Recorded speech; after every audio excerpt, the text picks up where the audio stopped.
Hello everyone, welcome to my channel. आज आपण काळ्या वांग्याचं भरीत पाहणार आहोत. आता मी काळं वांगं रोस्ट करून घेतलेलं आहे गॅसवर. आता आपण त्याच्यावरची स्किन काढूया. हे जे पाणी सुटले वांग्याचं तेही आपण रेसिपीमध्ये वापरणार आहोत. कट करून घेते आता वांगं छानपैकी. त्यानंतर एका साईडला तेल गरम केलं आहे. कढीपत्ता, राई जिऱ्याची फोडणी, कांदा, टॅमॅटो बारीक चिरून घेतलेला आहे आणि आलं लसणाची पेस्ट हे छान सगळं परतून घेतले. आता मसाले ॲड करूया. हळद, धने जिऱ्याची पूड आणि लाल तिखट चवीप्रमाणे. आता हिंग ॲड करायचे आणि salt as per the taste. हे सगळं आपल्याला मिक्स करायचं आहे. त्यानंतर थोडंसं पाणी घातलं आहे. सगळा आता मसाला एकजीव झालेला आहे. त्यानंतर आता आपल्याला झाकण ठेवून छान शिजवायचा आहे हा मसाला. आता वांगं ॲड केलेलं आहे. थोडीशी स्किन वांग्याची ॲड केली तरी चालेल. थोडा स्मोकी त्याला चव येते त्या डिशला.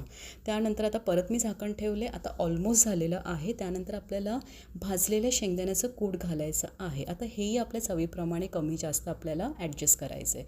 मी छान मिक्स करून घेतलेलं आहे. आता मला थोडंसं अजून मी ॲड केलेलं आहे कूट आणि छानपैकी असं ओलं सुकं भरीत आपलं रेडी आहे. हे भाकरी किंवा आपण चपाती बरोबर खूप छान लागतं गरम गरम combination. So please do try this recipe and subscribe my channel.